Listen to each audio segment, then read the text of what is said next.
বন্ধু বন্ধু, আমার আর আমার গার্লফ্রেন্ডের বিয়ে না ঠিক হয়ে আছে। ও, এটা তো তাহলে খুশির খবর মামা। তো তোকে বিয়া কবে? আরে বন্ধু রে, খুশির সংবাদ। আমার বিয়া ঠিক হয়েছে 15 তারিখে, আর গার্লফ্রেন্ডের ঠিক হয়েছে 20 তারিখে।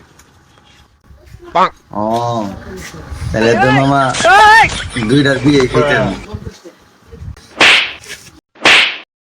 Сколько бы я не просил, но ты же знала, что меня теряла.